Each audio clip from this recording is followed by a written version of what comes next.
Chapter 1. Before You Get Married. Real life story about getting married. When I was a freshman in college, I was sitting with my friend one night, and she and I were talking about boys. At the time, she had just been asked out on a date by a young man who was studying to be a pastor, and I was dating a business major.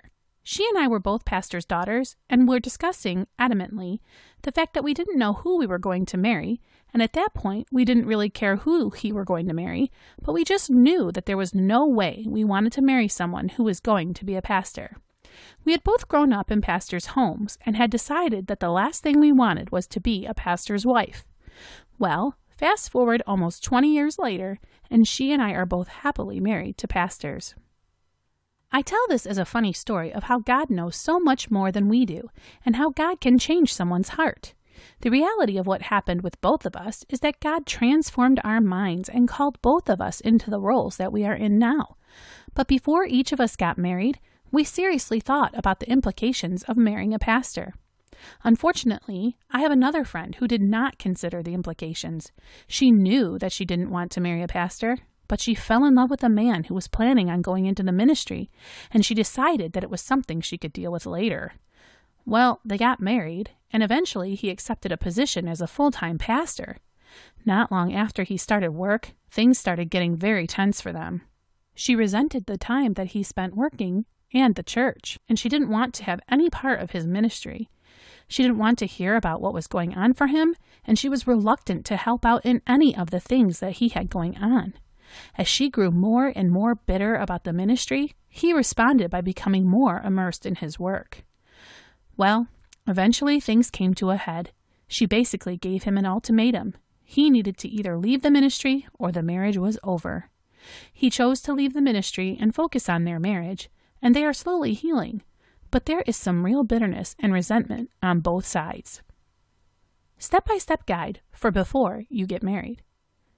If you are considering marrying a man who is planning on going into ministry or who is already a pastor, there are a few things that you can do to make sure that your marriage gets off to the healthiest start possible. Ask yourself if you truly support his calling.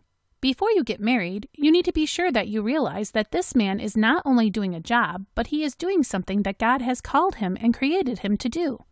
When a man takes on the responsibility of being a pastor, he needs to realize the seriousness of what he is doing. He is going to be responsible for the spiritual well-being of the people who are brought into his life, and you, as a pastor's wife, will need to support him and encourage him.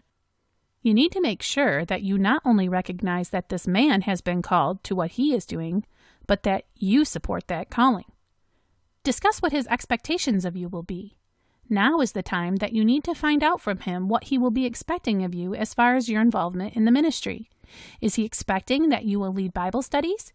Does he plan on having you help lead worship? Does he want you to open your home to people? These are all questions that the two of you need to address. There are not right or wrong answers to those questions. It all depends on you and your personality and the type of ministry in which you are serving. But it is important to know what he is wanting from you. And you need to make sure that you are okay with what he wants you to do. Discuss your own calling and passions. Are you called to the ministry yourself? Do you have a desire to be in the mission field? Are there certain things that you know God has created you to do? Be open and honest with him about all of these things. You need to make sure that both of you are answering the call that God has placed on your lives. Neither one of you should feel like you are giving up what your calling or passion is in order to get married. Your marriage should be one that helps you thrive, not makes you feel like you are limiting yourself. What to do? Talk about anything and everything. Now is the time to be fully honest, and don't just tell each other what you think the other wants to hear. Trust that God knows more than you.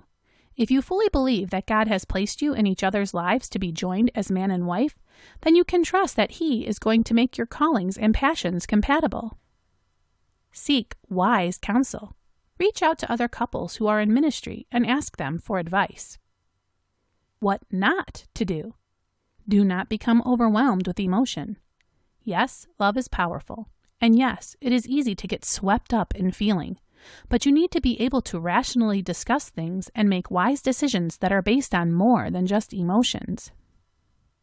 Don't think that you will talk him out of his calling. For example, if he knows that he has been called to the mission field and you are determined that you will not live anywhere but your hometown, don't think that you will be able to change his mind. Make wise and prayerful decisions, but do not determine that you are going to try and change his mind about what God has called him to do. Do not close your mind and heart. If I had closed my heart and not allowed God to work on me and change my stance on marrying a pastor, I would have missed out on so much. I was young and immature when I made my proclamation that I would never marry a pastor. I am so thankful that God got a hold of my heart.